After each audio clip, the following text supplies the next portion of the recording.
So welcome to our Heterodox Community event. I'm one of the co-directors of the community, Will McNally. The other two co-directors are Jeff Horstman, a professor of biochemistry here, and Professor Michael Pavlin, who's a professor of operations management. Now, as I mentioned earlier, today's event features a guest speaker. The speaker is Lisa Bildy, and her talk is about the limits of speech for Canadian professionals. Please join me in giving a warm round of applause to our esteemed guest speaker, Lisa Bildy.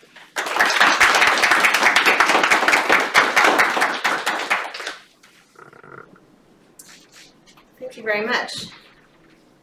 Yes, it's a sort of a rare area of practice right now to defend free speech, so I'm quite busy, but it's always a delight to come and talk to people, and especially the heterodox community. That I can see that we have a wide variety of people here, probably all sorts of different perspectives, and that's what heterodoxy is all about.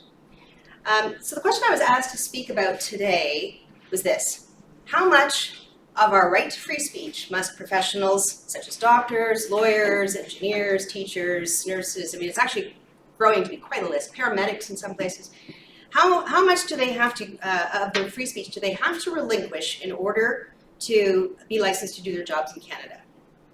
Built into that question is a certain, presumption and perhaps even resignation that our speech rights are negotiable and that someone else gets to decide what is acceptable to say and what is not, and that we may not even know where the line is until after we've crossed it. So although regulated professionals are the primary focus of my talk today, if Bill C-63, the online harms bill, is passed, then I think everyone is going to be in pretty much the same boat, figuring out where that line is that takes them into punishable speech, and in a time when we can't count on the same rules applying equally to everyone. The likely result is that speech is chilled, and people don't say what they really should say. Society is worse off as a result. Yet there are some hopeful signs that perhaps the whole woke thing is starting to peak, and maybe cancel culture along with it. So let's just see a show of hands at the outset of my talk. Who thinks that we have hit the tipping point and we're heading towards sanity? All right. Who thinks this is just the tip of the iceberg and much worse is to come? All right, let's see how you feel at the end of the talk. Okay. All right, why do we need free speech anyway? Here's this old white guy. What does he know? Freedom of speech is a principal pillar of a free government. When this support is taken away, the constitution of a free society is dissolved and tyranny is erected on its ruins. All right, that's American. They're kind of cowboys about free speech. They have a pretty robust constitution that protects pretty much all of their speech. And I'll talk about that a bit more in a minute. If you want a Canadian angle, here's what our own Canadian government says on its website about the fundamental freedoms set out in the Charter. Quote, "These freedoms are set out in the Charter to ensure that Canadians are free to create and express their ideas, gather to discuss them, and communicate them widely to other people. These activities are basic forms of individual liberty. They are also important to the success of a democratic country, or democratic society like Canada. In a democracy, people must be free to discuss matters of public policy, criticize governments, and offer their own solutions to social problems." So even the Canadian government agrees that this is fundamental to a functional liberal democratic society. There are plenty of Canadian cases, particularly the older ones, where the highest courts in the land expound these principles. But our speech rights are not as robust in Canada as they are in the US, although they're under threat there too lately through some surreptitious actions by state agencies that are kind of hiding behind private tech companies. But in Canada, we're much more overt about our limitations. I kind of like the little name in the bottom corner there. I think that was intentional. Anyway. So our Charter of Rights, which many of us have become quite disappointed in over the last several years, has a clause right at the beginning which permits the state to infringe these rights where it is demonstrably justified in a free and democratic society. Now, the words free and democratic society don't get a lot of discussion. we mostly focus on the limits. We don't talk too much in our jurisprudence, particularly more recently, about how important speech really is to the fundamentals of a functional society.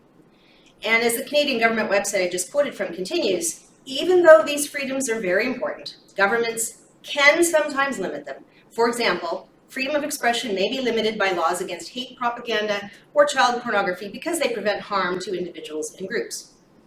Well, it turns out it can be limited for lots of other reasons too, largely subjective and increasingly broad. Cases about free speech, as I said, are more likely now to focus on the limits than provide any sort of robust support for the principle that we might have seen in the earlier days of charter jurisprudence. Liberal and progressive societies once understood the freedom of expression and the importance of it. But we have gone down a terribly illiberal path. Enlightenment liberalism isn't even at the table anymore. It's either taken for granted, or it's not understood, and it's therefore not defended. So how did we get here, and will our legal system save us?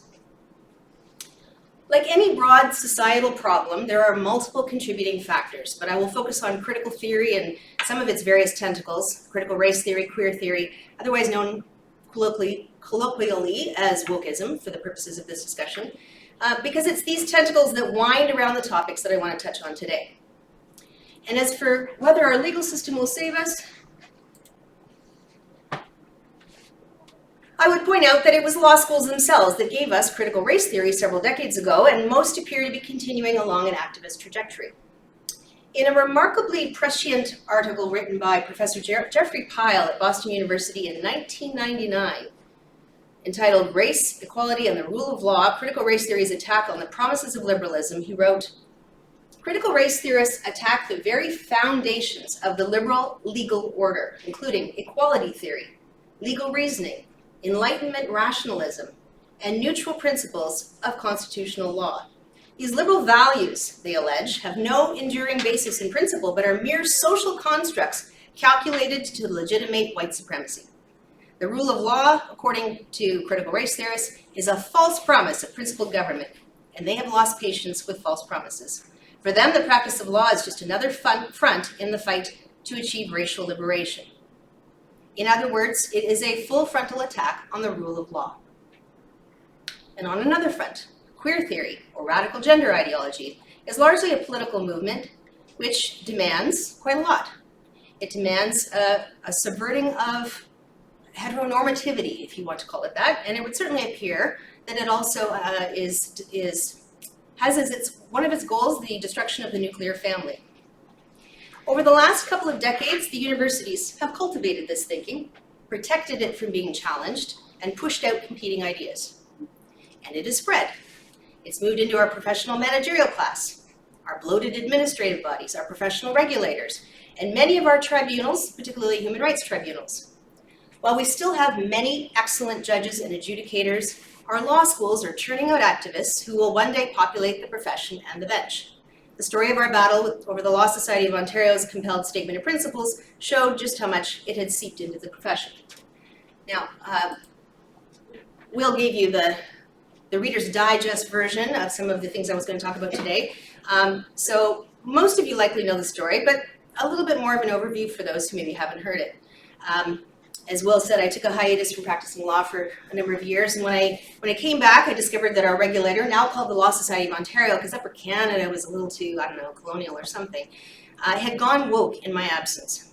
It announced its foray into compelled speech with this new requirement that all lawyers had to swear a statement of principles confirming their obligation to promote equity, diversity, and inclusion in all aspects of their lives as a condition of practicing law. This was in response to a now debunked report which found the profession to be systemically racist. Hello, critical race theory. Having already been watching the unfolding culture war for some years, I knew what this meant. It caught a few other people's attention as well, like law professor Bruce Pardy, who was one of the first out of the gates, writing about it for the National Post.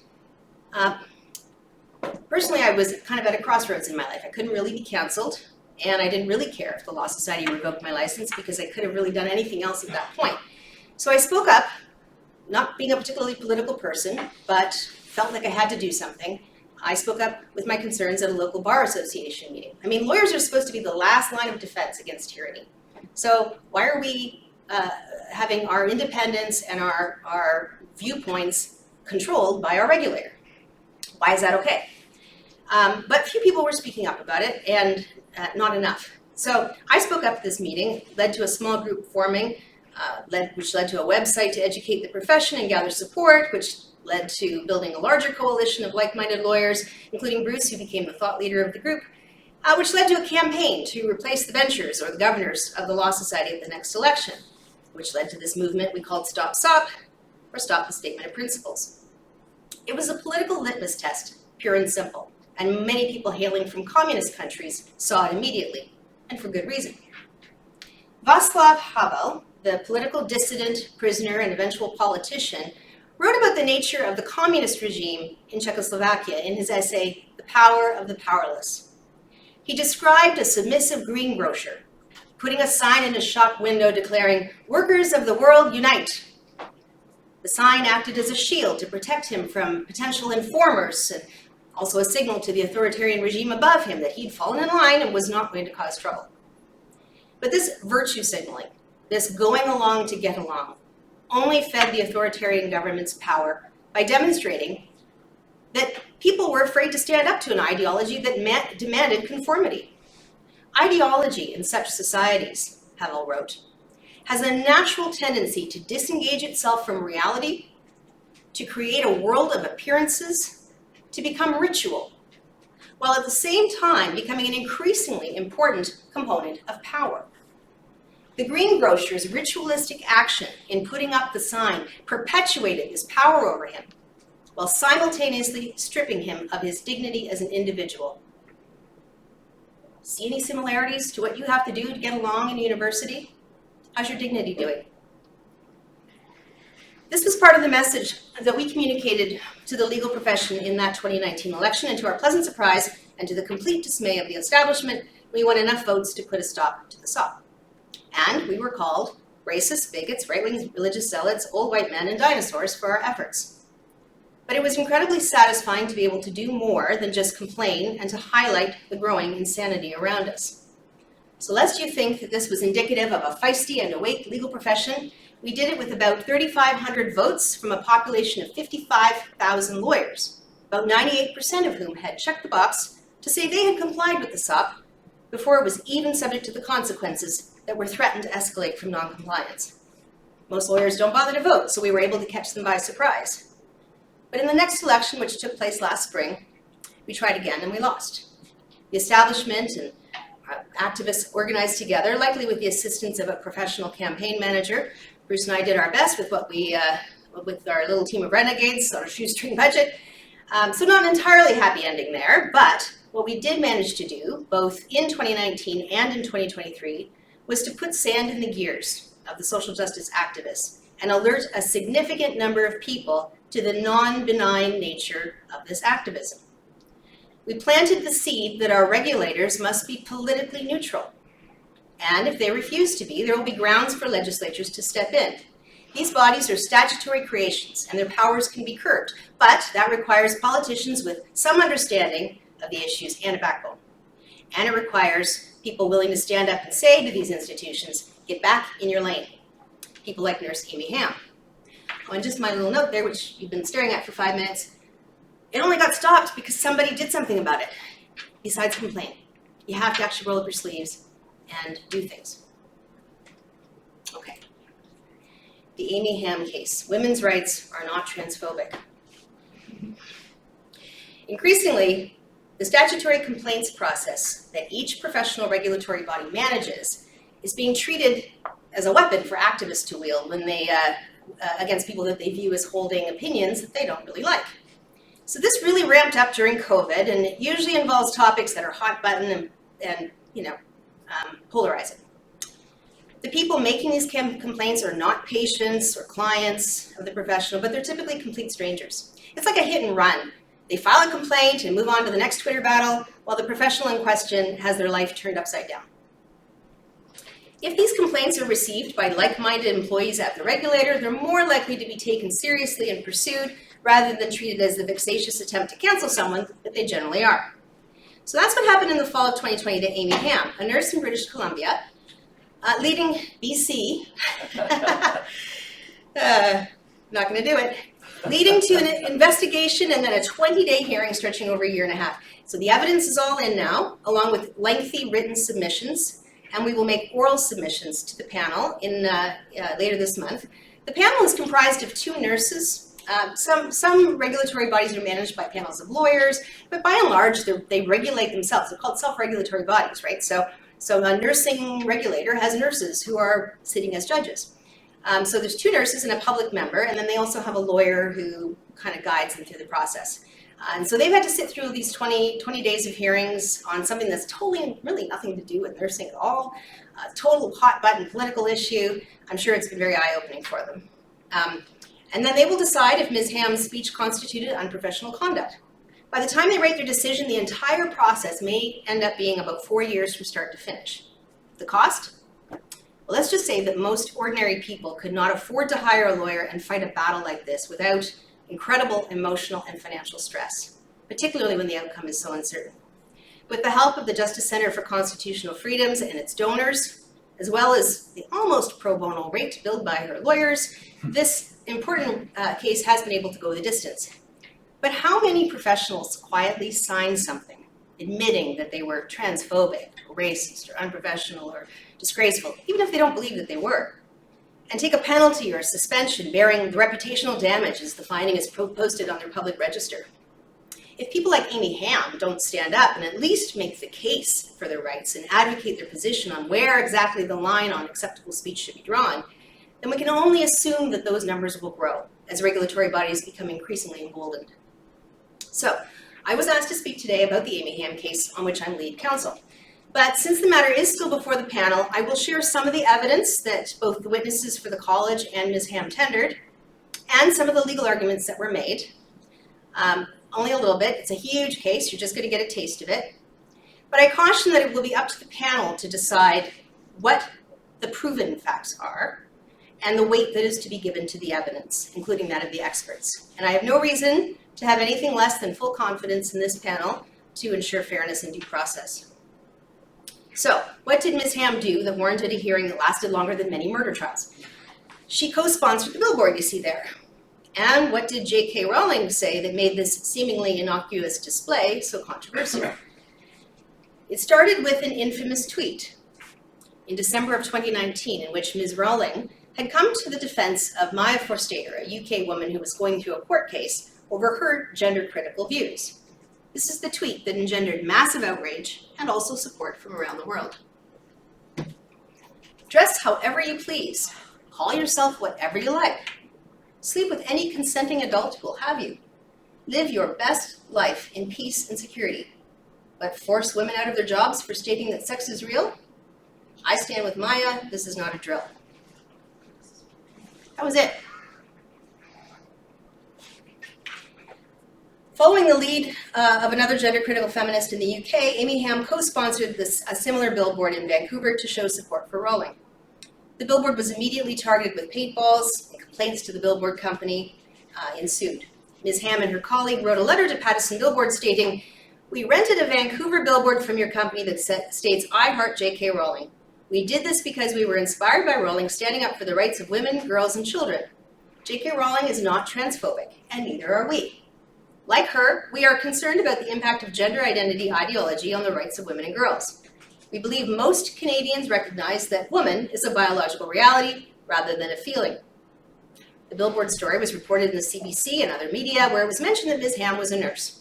2 people filed complaints with the BC College of Nurses and Midwives, which prompted an investigation by the college into her entire online presence, where she had expressed gender-critical views while sometimes identifying herself as a nurse. It was a mere biographical detail. She wasn't professing anything while relying on her position as a nurse. But it was enough for the college to argue that there was a nexus with her profession that gave them power and jurisdiction to regulate her speech and infringe her charter right to freedom of expression. A 330-page dossier of tweets, articles, and podcast transcripts was gathered by an investigator for the college.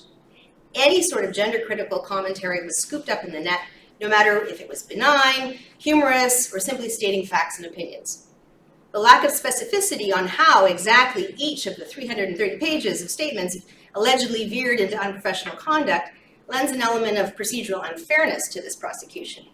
If we are to assume that every single statement crosses a line in some fashion, then it can only be concluded, because of the innocuousness of so much of it, that simply speaking about gender identity or women's sex-based rights is misconduct. That appears to be the conclusion that the college wants the panel to reach. The college says that these views are transphobic. The mere assertion that there are only two sexes in humans, a statement of basic biology, qualifies prima facie as discrimination against transgender people, according to the college, and must be subject to regulatory discipline. There was no allegation that Ms. Hamm has engaged in any behavior or conduct in the workplace that would cause the college to question her professional competence, and notably, she's continued to work for a nurse for the last 3 years, since the investigation commenced. The citation is directed solely toward her public commentary. There was also no evidence that she discriminated against anyone. In fact, her testimony highlighted her full compliance with all workplace policies, including using preferred pronouns, and her work on the downtown east side with marginalized people, including transgender people, which she found very fulfilling. But she became increasingly concerned about the impacts on women and children of gender ideology, and she started advocating for their protection. Now, as you may have noticed, some of those people who push critical theory and queer theory don't really like to debate. They don't really even like others to discuss their concerns about these ideas. Perhaps relatedly, 5 days of Amy Hamm's 20-day disciplinary hearing were spent by the college trying to keep her experts from testifying at all. In addition, each of her 4 tendered experts was subjected to a challenge by the college in lengthy written submissions, as it sought to have their evidence struck before they even got in the stand. When the panel denied that request, the experts were put through multi-day hearings within the hearing in an attempt to have them disqualified as experts. While a party is always free to challenge its opponent's experts' qualifications, the college's attempts to silence all of the respondents' experts, even before the qualification hearing, is telling. If the theory of the college's case, as expressed by one of its co-counsel during these qualification hearings, is that there is no debate here the debate is settled, referring to gender identity in Canada, then clearly no matter what Ms. Hamm said on the topic, no matter how nuanced and temperate, she and her experts must be silenced. We, conversely, wanted to hear their experts. We wanted to know what they think, and we wanted to let everyone else know what they think. So we cross-examined them extensively. The impugned testimony of Ms. Hamm, set out in the college's written submissions to support a finding of unprofessionalism, includes the following statements. These are things she said in her oral testimony. The base claim of gender identity is this notion that humans have within them, in their brain, a gendered soul or a gender identity, and as far as I'm concerned, that is a metaphysical claim. There is no proof that it exists. It's unfalsifiable.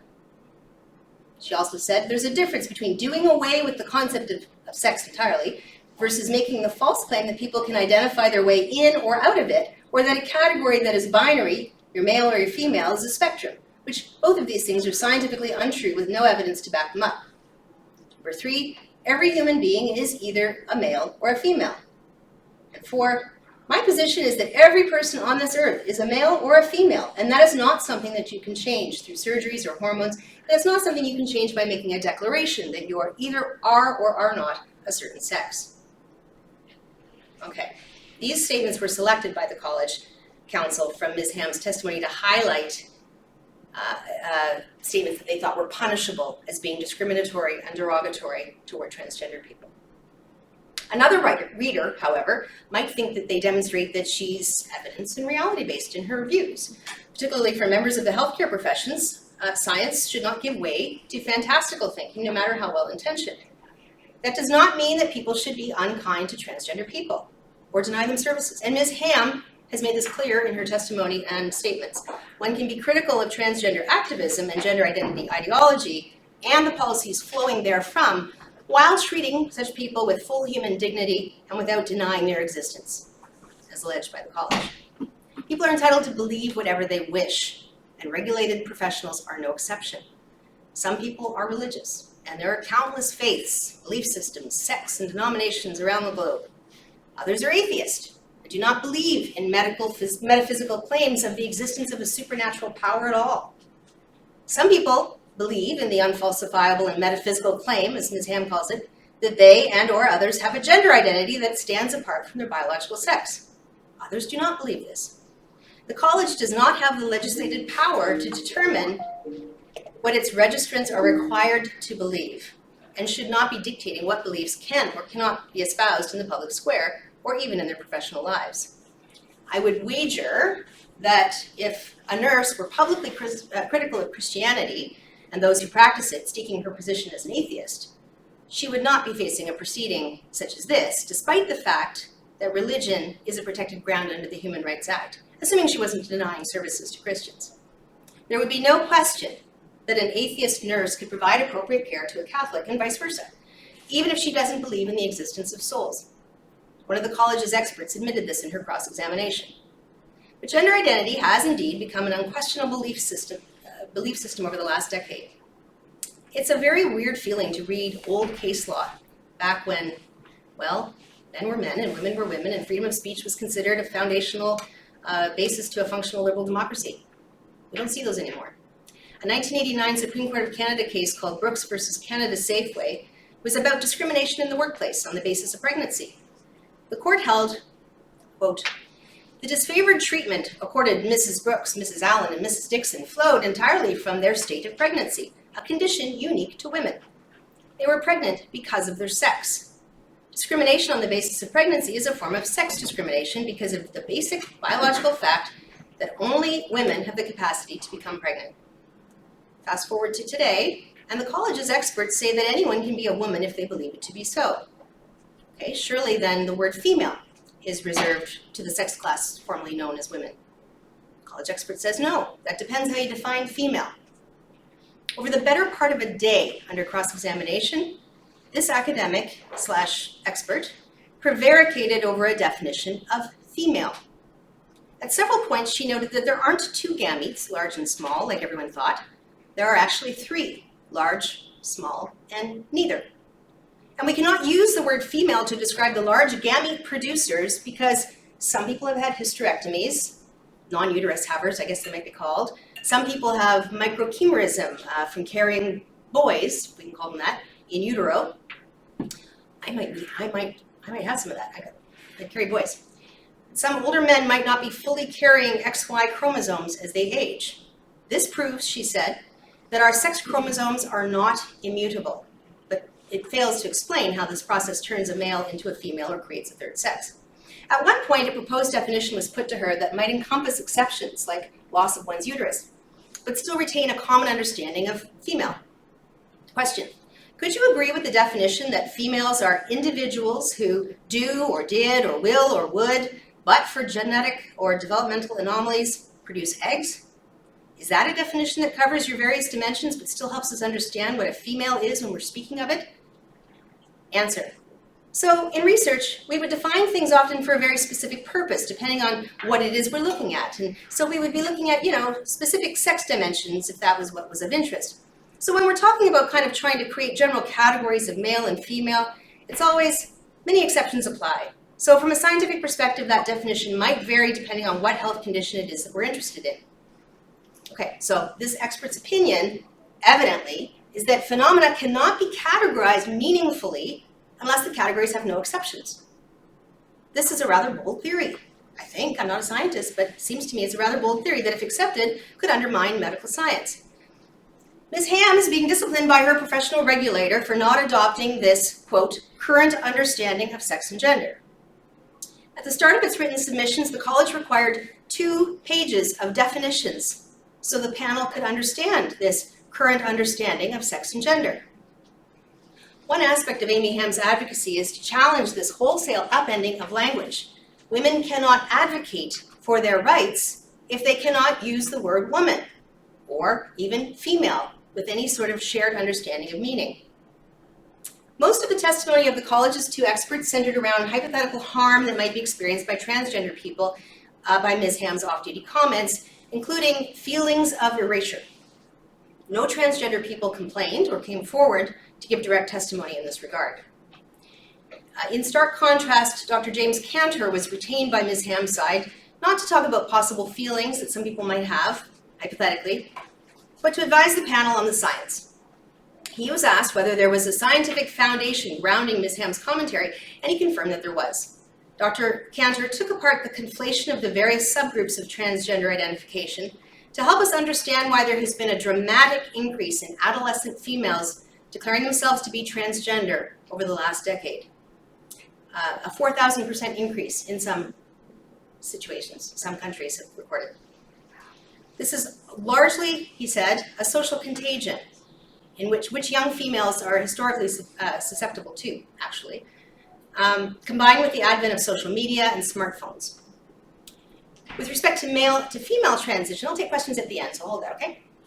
With respect to male and to female transition, he described the differences between those who were formerly known as transsexuals, and he had worked in, he was a clinician, so he had worked at CMH with transgender, then they were called transsexual, clients and patients, and was actually an advocate for them in terms of getting appropriate health coverage through OHIP when that was being, maybe, I think it was actually Alberta that was going to deregulate transition surgeries. In any event, he's got a lot of experience on this. So with respect to male to female transition, he described the differences between those who were formerly known as transsexuals, who before self-identification was normalized as a concept, typically went through a gatekeeping process before accessing women's spaces. Those who transitioned in that area, he, quote, were typically so gay he's really happier living life as a woman.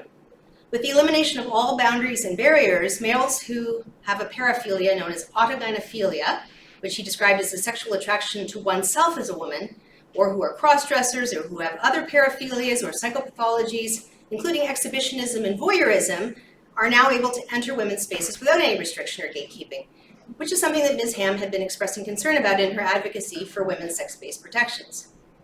During her cross-examination, the expert for the college became visibly agitated by the reference to autogynephilia. She quickly changed the language on that term as well, calling the males who fit this profile transgender lesbians. Clearly, there's a clash of rights or perceived rights here, and people like Amy Hamm are arguing that the loss of gatekeepers is a problem for women. And people like the college's expert are saying that the mere identification as a woman obviates any need for gatekeepers. People are who they say they are. And if somebody takes advantage of this situation, well, they weren't really trans. But you're not allowed to question their self-identity, so who's to know?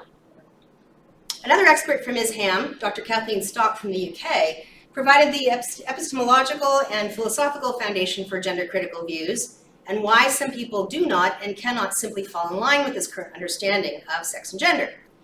She described how we are not being asked merely to accept a legal fiction as a kindness, but to have this fiction replace reality. She described the importance of having words to explain the two different kinds of humans, broadly speaking. In every natural language since the dawn of time, these distinctions have been important to humans, and there are consequences to losing this language. Here's a quote from her transcript. So, if we say males can be females or females can be boys, we've lost that whole set of language. So when I hear people say trans women are women, firstly, I don't think that's literally true. They are not. If they were women, they wouldn't be trans. That's the whole point. But secondly, I think it's best understood as a fiction. We're being asked to immerse ourselves in a fiction, that it is true. Now, from my own philosophical background, I am fully aware that we participate in fictions all the time, not just at the theater, or at the movies, or watching telly, or reading a novel, but in role-playing or online. There's a lot of fiction, fictionalizing of ourselves. So it's a common enough human activity.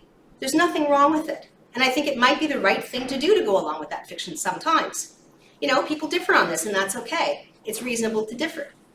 But you know, personally, I think it's okay to go along with this fiction sometimes, but we should not be compelled to go along with it because it is not, strictly speaking, true. And certainly we can't force people to believe it. So that's what I mean, that it's a fiction. It's not true. It's not literally true that trans women are women and trans men are men and that non-binary people aren't men or women, male or female, but we can go along with it sometimes for defined purposes. But we shouldn't be forced to.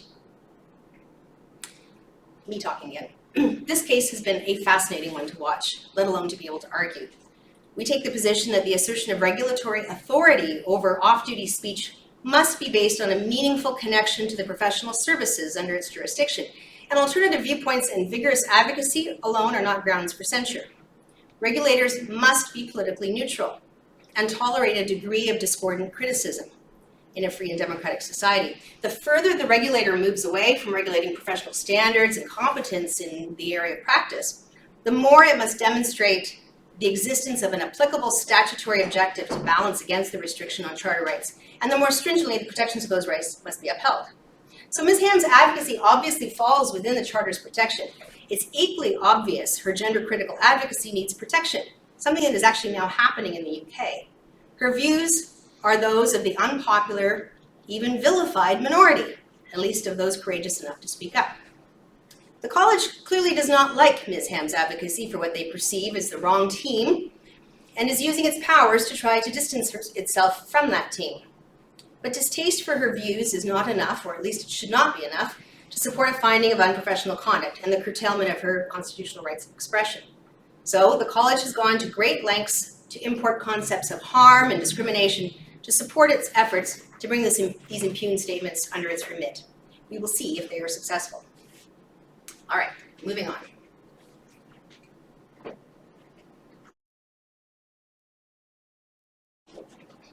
All right, the censoriousness of the COVID period led to many physicians being targeted by public complaints, which appear to only have been prosecuted by regulators when they questioned public health policy on lockdowns and vaccine mandates. If physicians were critical of public health lifting restrictions too early or not doing enough, even viciously and unprofessionally, though the regulators looked the other way on those. Only those who were skeptical of the COVID narrative faced penalties for unprofessionalism. Lockdowns happened in a society that was already well primed for groupthink and for willingly handing over their liberties without question. As mentioned, the state of the country, or at least Ontario, was that it was somehow seen as appropriate for an entire profession of lawyers, whose job it is to be the last line of defense against tyranny, to be absolutely cowed into submission, or even to be encouraging of it. The medical profession was in no better position to stave off the steamroller of enforced consensus. The Venn diagram of social justice warriors and lockdown proponents was essentially a single circle. The 1,200 public health officials in the US who endorsed mass protests over George Floyd's death in June of 2020 while not letting high school seniors have a graduation or more than 10 people attend Grandpa's funeral made that abundantly clear. The authoritarian professional managerial class was given a new weapon to wield. Your litmus tests were so 2019. All right, physicians were told that they could not speak out against public health or government COVID policies or they would face discipline. And it didn't matter how scientifically unjustified, wrong-headed, or political those policies were. One of my clients, Dr. Kavinder Kaur Gill, endured 3 years of investigations by her regulator over her tweets about lockdowns and mandates. One investigation led to an order for a caution, which is being judicially reviewed in April. The second investigation was set for a 15-day disciplinary hearing earlier this year, but was suddenly withdrawn by the CPSO after experts were retained and the matter was pressing ahead in earnest. We gave no indication of backing down and made no overtures towards settlement. We maintained throughout that Dr. Gill had done nothing wrong and had in fact been abiding by her oath to do no harm. And for reasons that they didn't specify, the college backed down. Dr. Benoit is another client who had an unblemished discipline record before he came to the CPSO's attention in the spring of 2021, following complaints by 2 other physicians whose names were not disclosed to him about his tweets on vaccine mandates and injuries, prompting an investigation. That one had been scheduled for a 5-day hearing, but the CPSO formally withdrew the substantive allegations against him. While many physicians had concerns about novel and potentially harmful public health measures, few were willing to risk the severe financial and professional consequences of speaking up, which led to an illusion of consensus during COVID.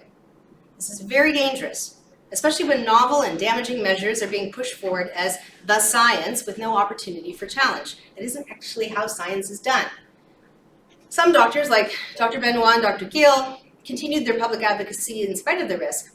And thanks to the Democracy Fund, which retained me to assist, they were able to present an appropriate defense to their positions with the regulator and ensure that they weren't simply steamrolled by an overzealous regulator. All right, not all good news on the regulatory front. The Peterson case had an unfortunate outcome, if you like free speech, and it will be relied on by regulators seeking to punish those whose views they wish to distance themselves from. Again, many of the people now working in these institutions, and sometimes even the courts, share these progressive or woke views and are often in a carefully curated echo chamber where they don't necessarily appreciate that there might be opposing viewpoints shared by a significant part of the population. In August of 2023, the Divisional Court upheld the college's right to sanction its members for speech. Writing for the court, Justice Shabas, who incidentally was the former treasurer of the Law Society, found that Dr. Peterson cannot speak as a member of a regulated profession without taking responsibility for the risk of harm that flows from him speaking in that trusted capacity. There's that word harm again. We saw it as the basis for disciplining Amy Hamm, as well as the doctors. In most cases, harm is speculative and hyperbolic and really means distaste for certain views. In a world where speech is violence, and violence is speech, depending on who's doing the speaking or the harming, this is really not something that we should be regulating in the abstract. There will always be academics, as we saw in Hamm, who will provide their expert opinions, making this connection between speech and harm to the oppressed and marginalized, the only people that critical theory lets us be concerned about. So we can expect that this line of regulatory overreach will continue. Sometimes, by the way, this can result in women being the oppressed group facing harm, as we saw in the Grabher decision in Nova Scotia. This case involved a personalized license plate owned by Mr. Grabher for 27 years, until his surname on the plate became associated with the comments of a certain demonized politician in the US in the 2016 election cycle. Grabher, do you remember that? Grabher became, apparently, not a very nice word. It was his name, okay, and he had it on his badge. He was a prison guard. He had it on his badge for his entire working career, but all of a sudden it became a problem. Somebody had complained to the motor vehicle registry, and now Mr. Grabher had to fight for his license plate with his name on it. So I argued that case at the Court of Appeal in Nova Scotia, along with a colleague from the Justice Centre, but we were unsuccessful. The court upheld a lower court ruling that had placed stock in an academic report, again, there's lots of them to be obtained, which opined that the women of Nova Scotia would be safer if Mr. Grabher's car and its now provocative eponymous license plate was in the garage rather than the streets. It didn't matter that Mr. Grabher's Austro-German surname was being anglicized and interpreted into a crude phrase meaning grab her by the pussy. Austrian men were not historically marginalized people. Women were. Women won.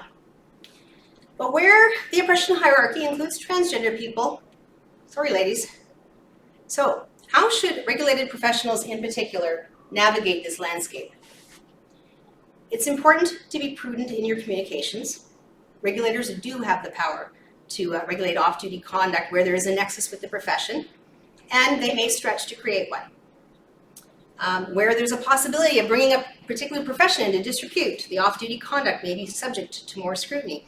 For example, sexual harassment or abuse in your private life, if you're a doctor entrusted to caring for patients, that's going to result in a finding of conduct unbecoming. But increasingly, expressing views outside of a narrow orthodoxy, which people working within the regulatory body find unbecoming, because they don't want to hear it, may be enough to at least get on their radar. Comments in the wake of the Peterson case demonstrate that we are going to be wrestling with this issue for some time. Here are a few quotes from a CBC article on that case. Listen for the wiggle words. Peterson's case was closely watched by free speech advocates and regulators in other professions. It featured interveners, including the Canadian Civil Liberties Association, the College of Physicians and Surgeons of Ontario, and LGBTQ+ advocacy group Egal Canada, which said in a statement from Executive Director Helen Kennedy that communities her organization represents often face discrimination and barriers when accessing healthcare. Quote, today's ruling that as a professional regulatory body, the College of Psychologists of Ontario has the mandate to regulate degrading and demeaning speech by its members is a step in the right direction in ensuring that 2S LGBTQI individuals can access healthcare safely and without discrimination. The Canadian Civil Liberties Association Executive Director, meanwhile, said in a statement that the CCLA doesn't endorse Peterson's views, but still argued in court that regulatory bodies shouldn't be policing speech that is not directly connected to professional practice. Quote, freedom of expression is a right that no individual gives up just because they joined a regulated profession, she said. Carolyn Silver, Chief Legal Officer at the College of Physicians and Surgeons, who intervened, said the college welcomes the decision, of course. The CPSO is pleased with the court's decision, confirming that members of regulated health professions are expected to maintain high standards of conduct, which at times may result in some curtailment of their freedom of expression.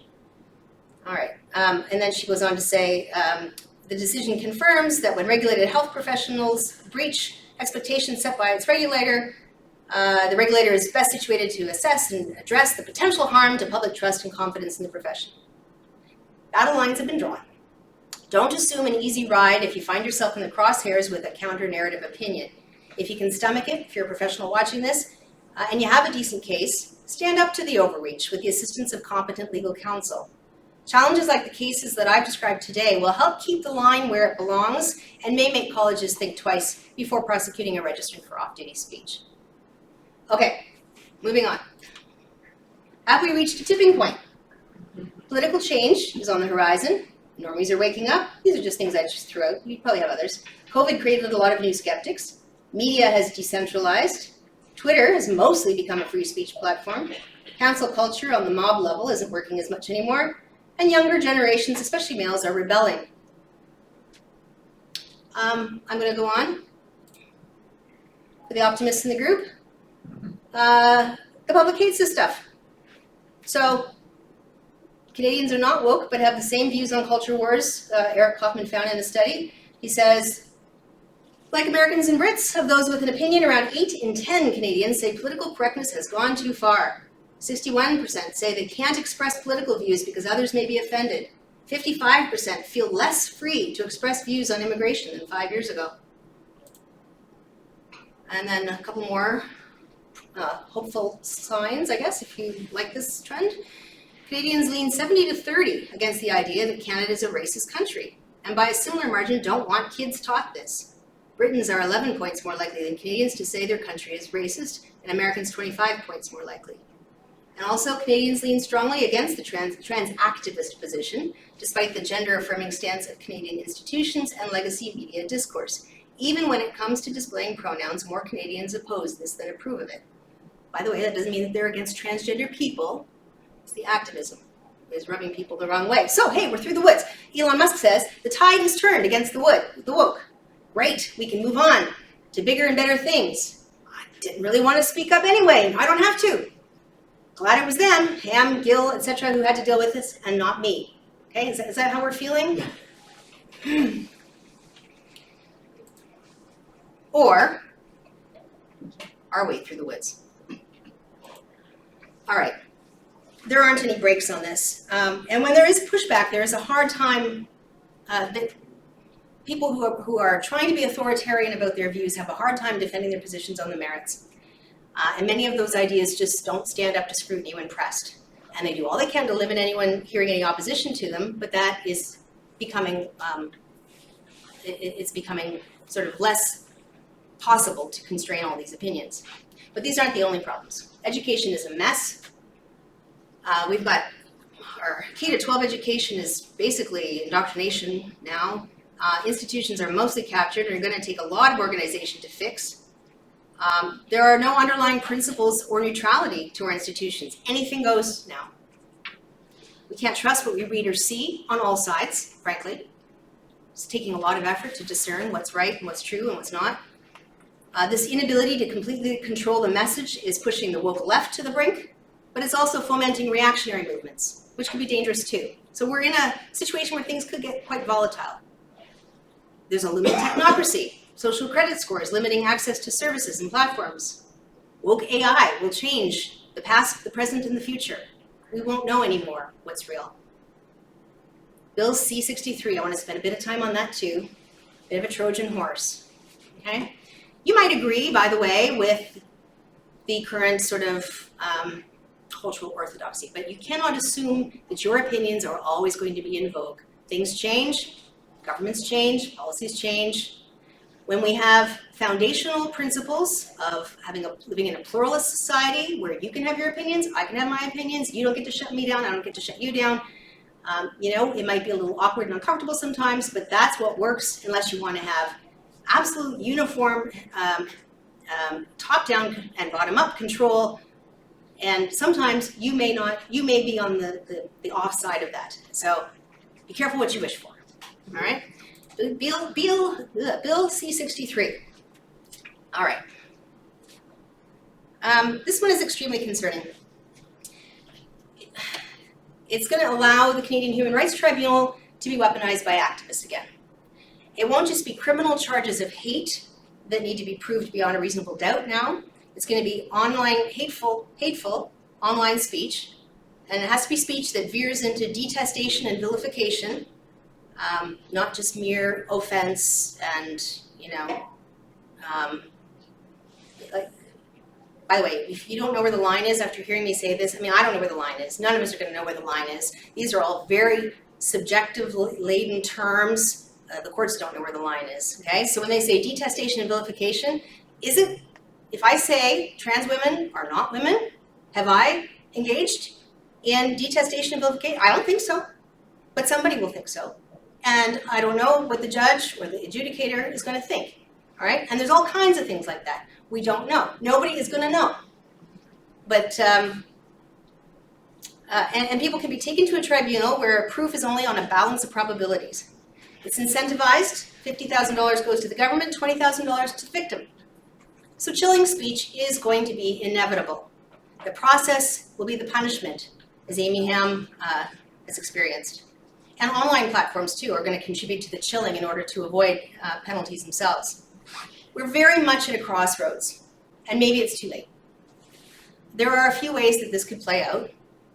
We could end up living, as many did behind the Iron Curtain, unable to speak truth or express opinions beyond quiet whispers around the kitchen table, out of earshot of neighbors who might turn them in. Or maybe we'll end up like Maoist China, with a militant Red Guard comprised of indoctrinated young people who engage in public shaming and even brutality. Or maybe it will be a more technocratic social credit system where your ability to access services is denied or limited for bad behavior such as wrongthink. All right, I read Jeff Horstman's piece in The Sun last week, I think, about how many faculty have just kind of decided, I'm not going to fight about this. I've made my peace with it. I'll just do what I have to do to get along, go along. That's how we get here, by the way, when you go along to get along. We've forgotten some past lessons. Liberty lies in the hearts of men and women, and when it dies there, no constitution, no law, no court can save it, or can even do much to help it. The spirit of liberty is the spirit which is not too sure that it is right. The spirit of liberty is the spirit which seeks to understand the minds of other men and women. The spirit of liberty is the spirit which weighs their interests alongside its own without bias. And Alexander Solzhenitsyn said, in keeping silent about evil, in burying it so it's so deep within us that no sign of it appears on the surface, we are implanting it. And it will rise up 1,000-fold in the future. When we neither punish nor reproach evildoers, we are not simply protecting their trivial old age, we are thereby ripping the foundations of justice from beneath new generations. You reap what you sow is, I guess, what you can also say, to summarize. All right, I was not going to go there yet. Hang on. I'm going to leave you with some words of wisdom from Solzhenitsyn, who has been where we are going, where I think we're going. He says, if we wait for history to present us with freedom and other precious gifts, we risk waiting in vain. History is us. And there is no alternative but to shoulder the burden of what we so passionately desire and bear it out of the depths. All right. I think it's important for us to recognize that nobody is coming to fix this or save us. We can't just complain about it and spend our time pointing out examples of where things are going wrong. The legal system isn't going to save us. Institutions aren't going to save us. And probably the politicians aren't either. So if you care about living in a liberal democratic society and being able to express yourself, you might want to start doing something about it. Now, I was going to make a long list of suggestions, and I'm happy to share them. I gave a speech back in October where I went through that, and people thought they were kind of helpful, but you know what? They all require people getting out of their comfort zone. And when I read Jeff's piece, I thought, okay, well, that's not where we're at here at university, okay, amongst the faculty who might be looking at this. They don't really want to stick their necks above the parapet. Not ready.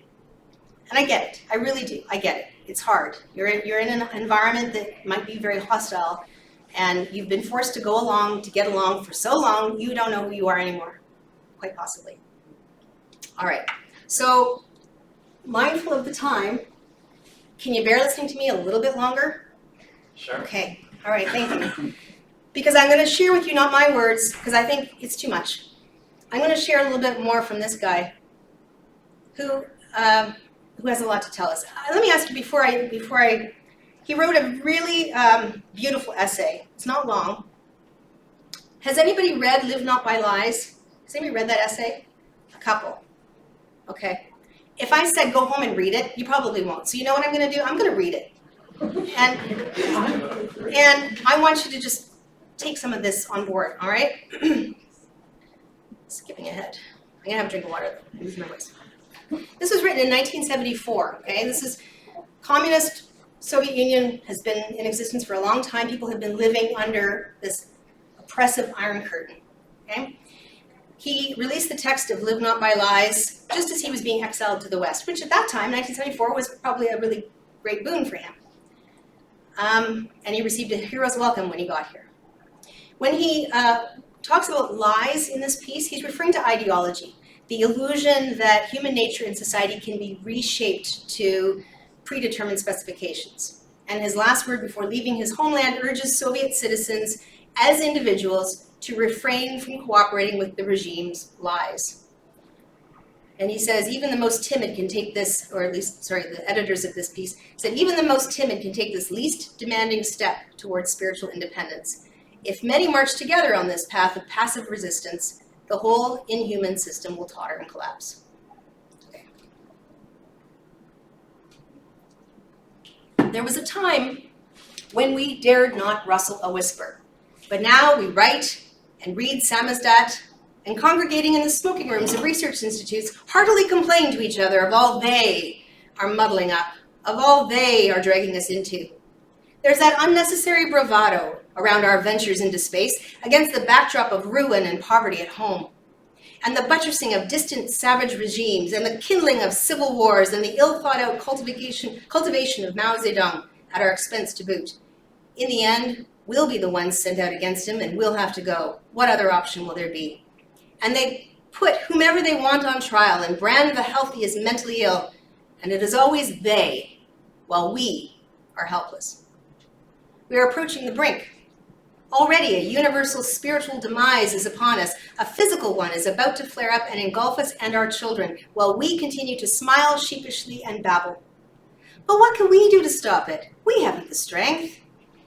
We have so hopelessly ceded our humanity that for the modest handouts of today, we are ready to surrender up all principles, our soul, all the labors of our ancestors, all the prospects of our descendants, anything to avoid disrupting our meager existence. We have lost our strength, our pride, our passion. We do not even fear a common nuclear death. Do not fear a third world war. Perhaps we'll hide away in some crevice, but fear only to take a civic stance. We hope only not to stray from the herd, not to set out on our own and risk suddenly having to make do without the white bread or the hot water heater, a Moscow residency permit. We have internalized well the lessons drummed into us by the state. We are forever content and comfortable with its premise. We cannot escape the environment, the social conditions. They shape us. Being determines consciousness. What have we to do with this? We can do nothing. But we can do everything. Even if we comfort and lie to ourselves that this is not so, it is not they who are guilty of everything, but we ourselves, only we. Some will counter, but really there's nothing to be done. Our mouths are gagged, no one listens to us, no one asks us. How can we make them listen to us? To make them reconsider is impossible. The natural thing would be simply not to re-elect them, but there are no re-elections in our country. In the West, they have strikes, protest marches, but we are too cowed, too scared. How does one just give up one's job, just go out into the street? All other fateful means resorted to over the last century of Russia's bitter history are even less fitting for us today. True, let us not fall back on them. Today, when all the axes have hewn what they hacked, when all that was sown has borne fruit, we can see how lost, how drugged were those conceited youths who sought through terror, bloody uprising, and civil war to make the country just and content? No thank you, fathers of enlightenment. We now know that the vileness of the means begets the vileness of the result. Let our hands be clean. So has the circle closed? So is there indeed no way out? So is the only thing left to do is wait inertly? What if something just happens by itself? But it will never come unstuck by itself. If we all, every day, continue to acknowledge, glorify, and strengthen it, if we do not at least recoil from its most vulnerable point, from lies. When violence bursts onto the peaceful human condition, its face is flushed with self-assurance. It displays on its banner and proclaims, "I am violence! Make way, step aside, I will crush you!" But violence ages swiftly. A few years pass, and it is no longer sure of itself. To prop itself up, to appear decent, it will, without fail, call forth its ally, lies.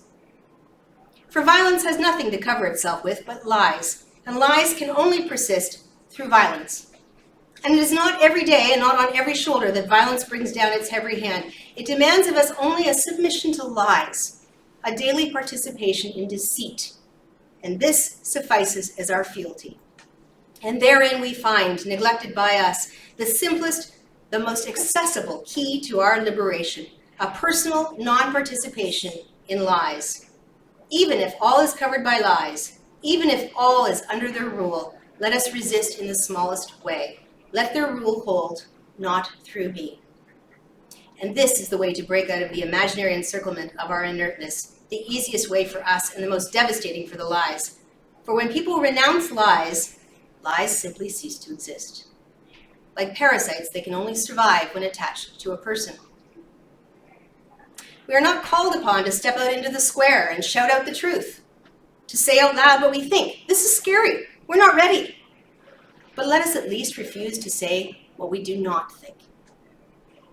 This is the way, then, the easiest and most accessible for us, given our deep-seated organic cowardice. Much easier than it's even scary to utter the words civil disobedience, alla Gandhi. Our way must be never knowingly support lies. Having understood where the lies begin, and many see this line differently, step back from that gangrenous edge. Let us not glue back the flaking scales of the ideology, not gather back its crumbling bones, nor patch together its decomposing garb. And we will be amazed how swiftly and helplessly the lies will fall away, and that which is destined to be naked will be exposed as such to the world. And thus, overcoming our timidity, let each man choose. Will he remain a witting servant of the lies? Needless to say, not due to natural predisposition, but in order to provide a living for the family, or to rear the children in the spirit of the lies. Or has the time come for him to stand straight as an honest man, worthy of the respect of his children and contemporaries? And from that day onward, he, 1, will not write, sign, nor publish in any way a single line distorting, so far as he can see, the truth. 2, will not utter such a line in private or in public conversation, nor read it from a crib sheet, nor speak it in the role of educator, canvasser, teacher, actor. 3, will not in painting, sculpture, photograph, technology, or music depict, support, or broadcast a single false thought, a single distortion of the truth as he discerns it. Will not, I've lost count and it's not numbered, so I'll just carry on. Will not cite in writing or in speech a single guiding quote for gratification, insurance, or for success at work, unless he fully shares the cited thought and believes that it fits the context precisely. Will not be forced to a demonstration or a rally if it runs counter to his desire and his will. Will not take up and raise a banner or slogan in which he does not fully believe. Will not raise a hand and vote for a proposal which he does not sincerely support. Will not vote openly in a secret ballot for a candidate whom he deems dubious or unworthy. Will not be impelled to a meeting where forced and distorted discussion is expected to take place. Will at once walk out from a session, meeting, lecture, play, or film as soon as he hears the speaker utter a lie, ideological drivel, or shameless propaganda. Will not subscribe to, nor buy in retail, a newspaper or journal that distorts or hides the underlying facts. This is by no means an exhaustive list of the possible and necessary ways of evading lies, but he who begins to cleanse himself will, with a cleansed eye, easily discern yet other opportunities. Yes, at first it will not be fair. Someone will have to temporarily lose his job. For the young who seek to live by truth, this will at first severely complicate life. For their tests and quizzes, too, are stuffed with lies. And so choices will have to be made. But there's no loophole left for anyone who seeks to be honest. Not even for a day, not even in the safest technical occupations can you avoid even a single one of the listed choices to be made in favor of either truth or lies, in favor of spiritual independence or spiritual servility. And as for him who lacks the courage to defend even his own soul, let him not brag of his progressive views, boast of his status as an academician or a recognized artist or a distinguished citizen or general. Let him say to himself plainly, I am cattle, I am a coward. I seek only warmth and to eat my fill. For those of us who've grown staid over time, even this most moderate path of resistance will be not easy to set out upon. But how much easier it is than self-immolation or even a hunger strike. Flames will not engulf your body, your eyes will not pop out from the heat, and your family will always have at least a piece of black bread to wash down with a glass of clear water. I'm going to just jump down because it's long, but just the last paragraph. If we shrink away, then let us cease complaining that someone does not let us draw breath. We do it to ourselves. Let us then cower and hunker down while our comrades, the biologists, bring closer the day when our thoughts can be read and our genes altered. And if from this also we shrink away, then we are worthless, hopeless, and it is of us that Pushkin asks with scorn, why offer herds their liberation, their heritage each generation, the yoke with jingles and the whip. Anyway, that, I hope, some food for thought. I thank you so much for your patience. That was really long, and you are a wonderfully patient audience. I had a lot to say today, and I thank you for letting me say it. I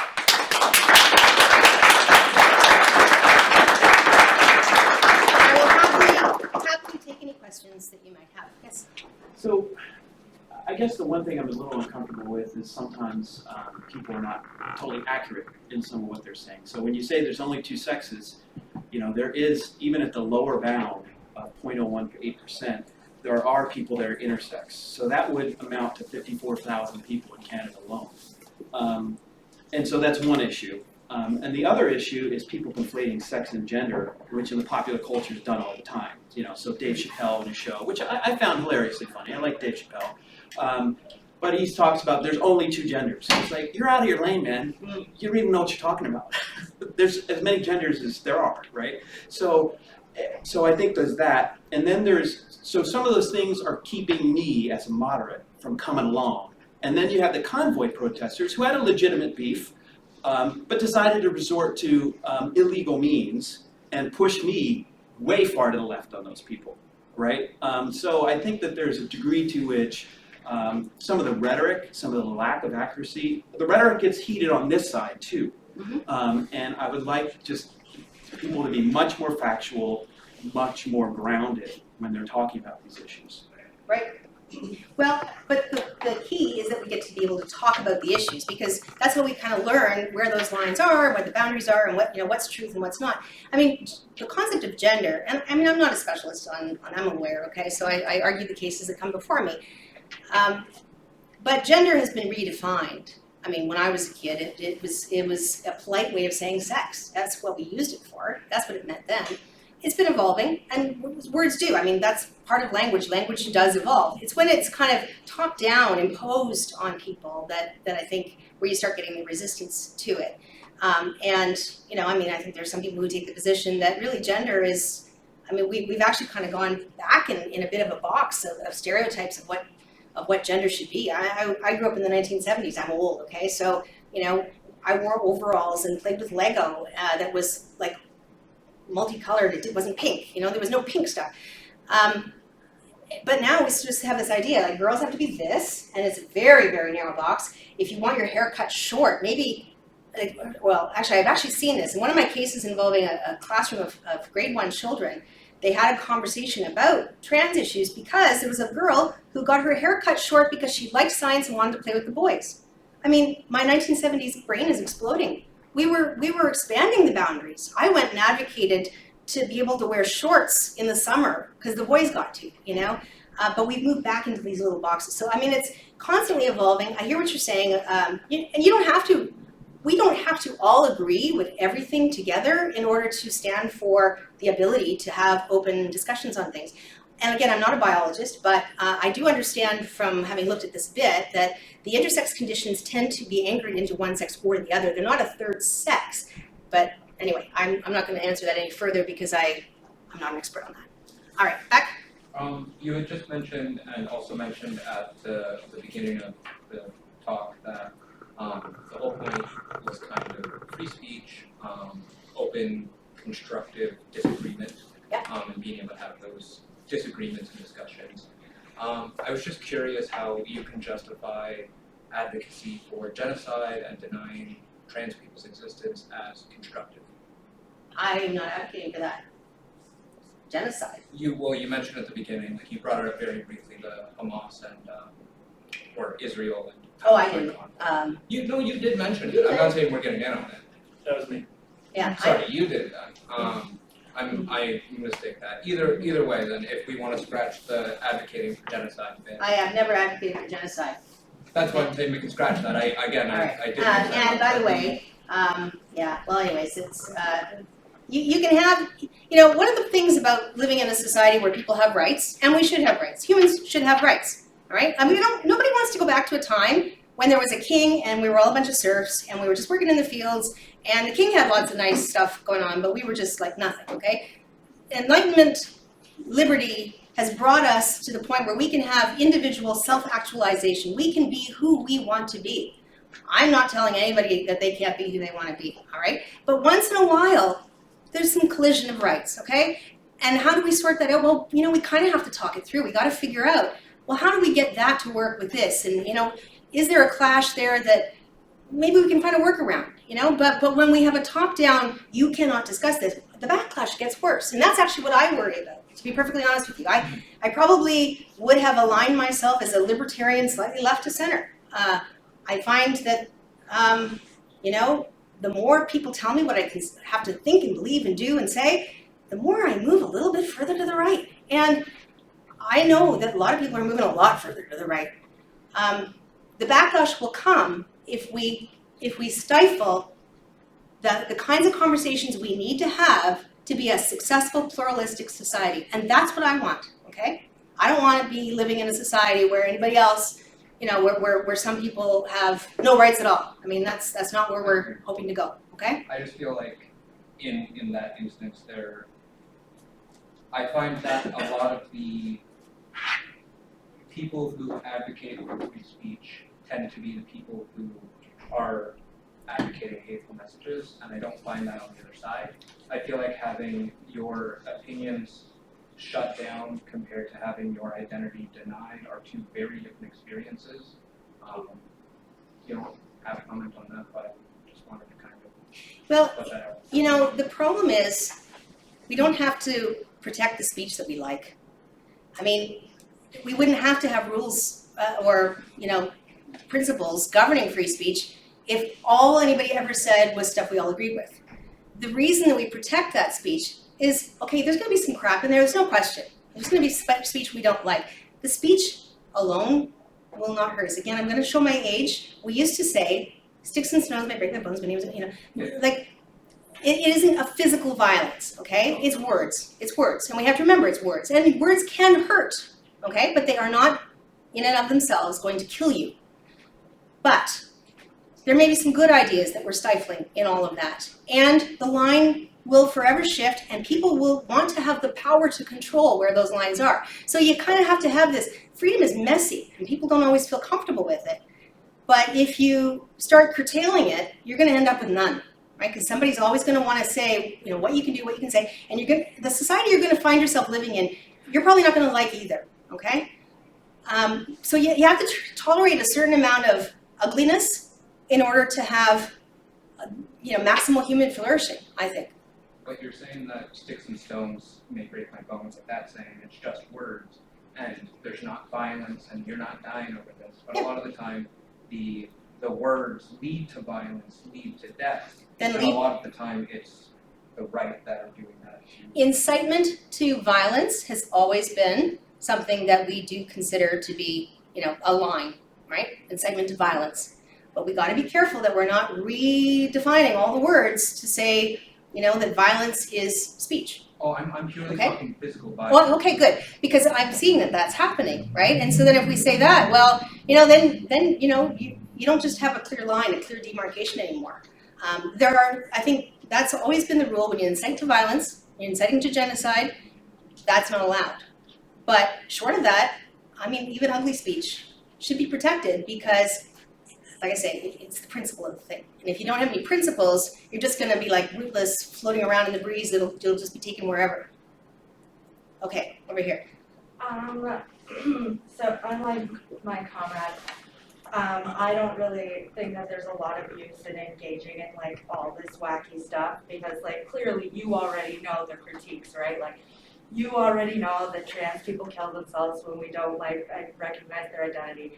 And you don't care, so that's No, I don't Excuse me, care. I'm speaking, I just listened to you, please listen to me, thank you. Sure, thank you. And thank you for listening, by the way. I want to thank you. I know that a lot of you came in here who don't agree, or at least you think you don't agree, and I hope you'll go mull over some of the things you heard.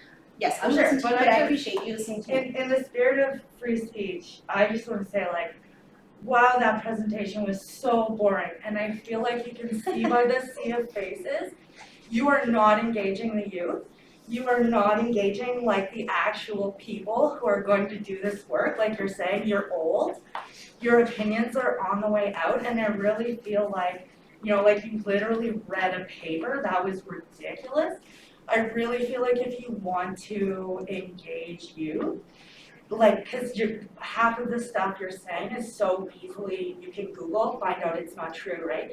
Yes. So if you have a population that you're trying to like convert to do this work, which you'll need, since you're dying out and then you'll need the next generation, I just really think this doesn't really connect with youth, and I think it really shows here. So I feel like this is really your issue, is that it's just like an echo chamber of a bunch of old people who are like on their way out generationally. All right, well, So it doesn't really is there a matter what question you in think there anyway. somewhere? You just, Well, this getting was to it. I just wanted to let you know, like, your presentation sucks, and if you want to recruit people, you should work harder All on right, it. thank you for that. That's really sweet of you. Yeah. I'm not going to collapse in a puddle on the ground. You had your opinion, and you're free to have it. All right, you didn't like it? Hey, thanks for sticking it out anyway. That really showed, persistence. Good for you. And yeah, we're probably all dying out. And Right, 'cause what's that? I wondered if that came from the right, because that sounded pretty hateful to me. Well, I mean, All right. whatever. Okay. All right, lots of hands. Okay, fellow in the back. I was just wondering why you think the preamble to the charter is so often ignored when it's pretty much the very first thing laid out. I'll read it here. Whereas Canada is founded upon principles that recognize the supremacy of God and the rule of law. So why do you think that's so often ignored in our institutions today? Actually, when I was talking earlier, I was talking about the a different section. On section 1, there are some words that I think are not considered very much. The preamble is not, it's supposed to be sort of the governing ideals under which the charter was founded. It doesn't. There are lots of cases that do refer to the preamble. I'm not saying that there aren't. What I was saying was with respect to free speech and the curtailment of it, section 1 says that our rights can be curtailed when it's demonstrably justified in a free and democratic society. It was that phrase, free and democratic society, which I was saying probably doesn't get as much attention as it could. I think we're sort of forgetting what it means to be a free and democratic society. So it would be good for us to refresh, and maybe somebody who is a better speaker will find a way to engage the youth on that, because it's a pretty important thing. Someday you're going to have, maybe you'll have kids of your own, and the world. I do this because We're engaging the youth, that's the difference. Yeah, well, okay, but Yeah. Mhm. then You are the youth here, yeah. and we can talk about everything that you said and how what was said was true. Every sentence you said, there was a mistake in it. The people can Google, and I'm really happy that we are talking in a room full of professors, because I feel like everyone here at some point taught their students how to find a reliable source. Have you considered that the things that we saw on the screen, not a single one of it was from actual, let's say, critical gender theory? Why are we getting this short version of let's destroy the nuclear family from you instead of seeing Well, what the other side is saying. you put up a presentation that You look up the numbers because we're hearing these horrifying numbers. 400% of people who were assigned female at birth and are saying that they're trans are apparently this big number. I'm saying go check what's the number for people who were assigned at birth as a male. Go check if that percentage, that rise actually has changed the percentage of trans people that are coming out and are seeking medical care. There are so many questions. Let's start with free speech because that's the theme. Can you explain to me what's the difference between free speech and false speech? Because a lot of the things that you said are simply false, and we have a biology professor here that can explain what's the definition of sex, and if there are 6 characteristics, the genital, like outside genital, is only one of them. Can you explain to me what's the difference between free speech and false speech? free speech includes false speech. So, are you saying that, let's say you're a lawyer, are you allowed to tell a client that committing crime is not punishable by law? Because you have the freedom of speech to say Well, it. I would, but he could also sue me for negligence if I told him something that got him in trouble. Negligence, exactly. You're spreading misinformation. You're spreading wrong information. Actually, And that's why You you're being held accountable. Same thing that should happen for the nurses, same thing that should happen for any professor here that wants to have that conversation. all right, have you got a question, or are you just gonna rant? Let's start. So false speech is part of the free speech. Well, and free a lawyer speech- is allowed to say that committing a murder is not a crime because that's part of their free No. speech. Why is that not true? Well, a lawyer could say that, but there are gonna be consequences to that in the legal profession because Then they why might be can't there found be out. consequences for when you say wrong thing about trans people?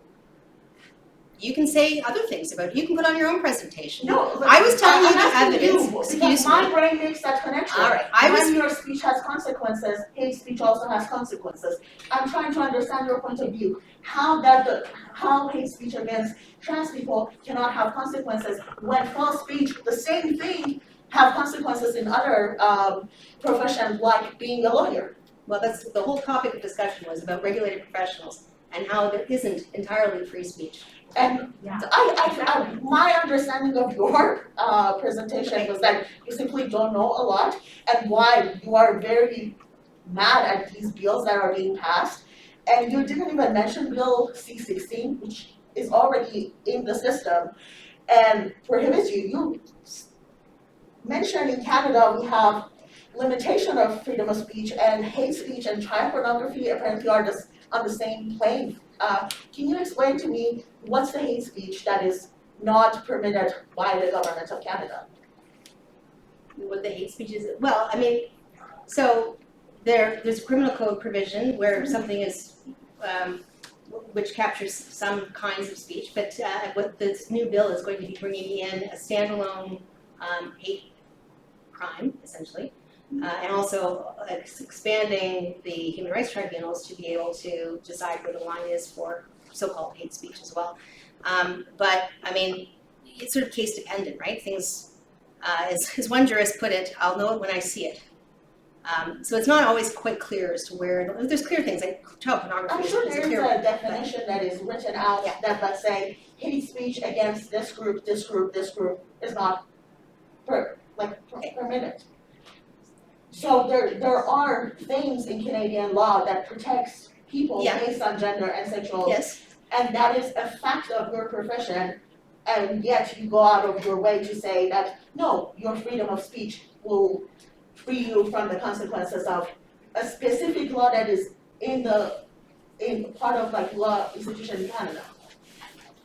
right, well, different laws have different purposes, and so I'm not denying services, for example, to any transgender people by advocating for Amy Hamm. I mean, I'm doing my job as a lawyer.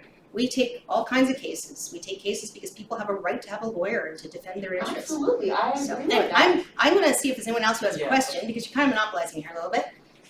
Yes, You make a clear distinction between violence and words, which I completely understand. My issue is don't you think that the words that cause violence actively, like in the cases of Next Benedict and Breonna Gay, who were murdered for being trans, don't you think that it is more effective to nip that in the bud, so to speak, than to punish it after it happens? So I haven't been following those stories terribly closely, other than to see that perhaps it all isn't entirely as was initially thought. So, and that's why we want to be able to fully investigate things and not jump to rash conclusions on things. Is it dead or not? Yeah. Anyway, I think the back here. You haven't had a chance yet. I just wanted to thank you for coming today, and I found your presentation incredibly insightful and encouraging.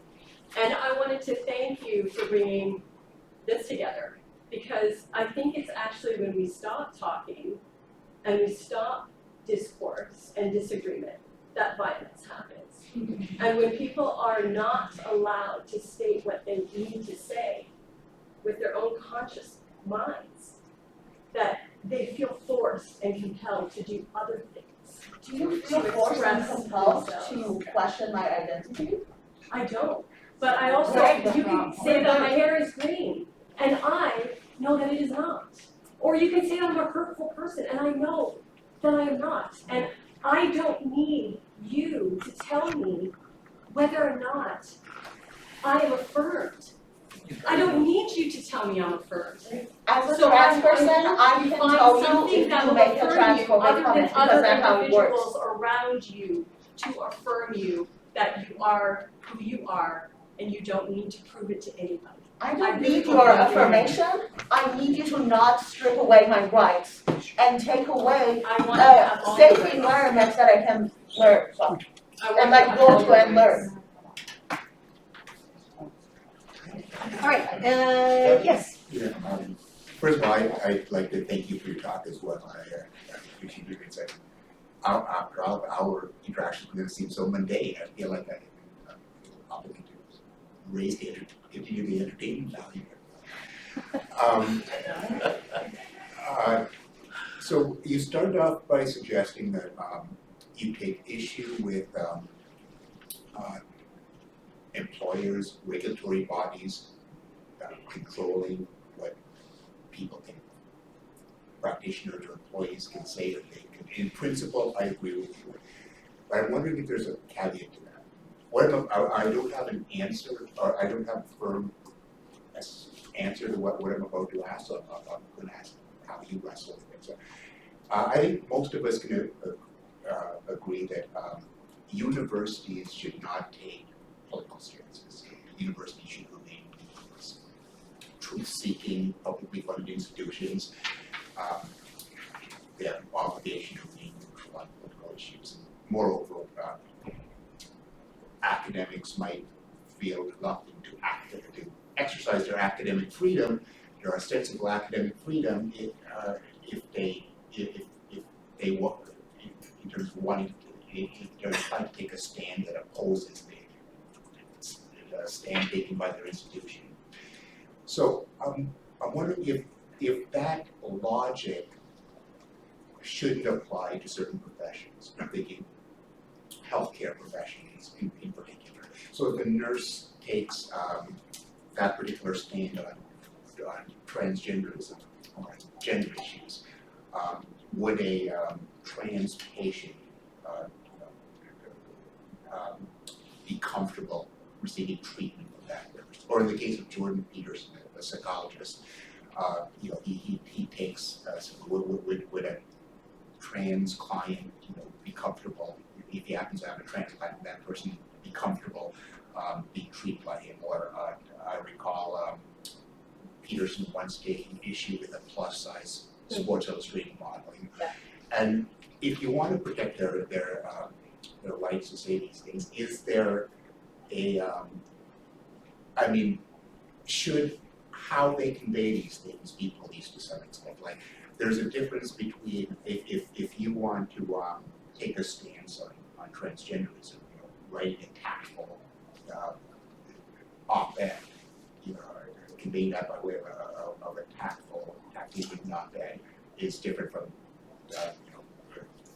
putting up a billboard, or in the case of Peterson, a tweet where you in a very abrasive way land-based a plus-size model, if you want to convey that that obesity carries a health risk in a different way.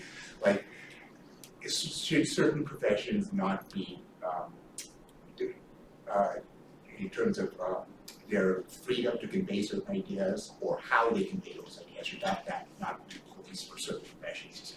Well, I mean, that is the question, right? And there's going to be gray areas around that. I mean, I think a lot of them are, the tie-in is there a nexus with the profession? And if you start tone policing too much, these regulatory bodies can start, like, should they be looking around at every single thing that you say and do on Twitter? I mean, do you want them to have that kind of sort of power over you and so on? So there is a line there. I'm not denying that there's a line. We have these regulatory bodies in place to regulate the profession in the public interest, okay? So that is their job. And sometimes the public interest might be that, a particular person should not be taking a particular position, and it might be a legitimate curtailment of their speech in certain circumstances. What I'm concerned about is more that, that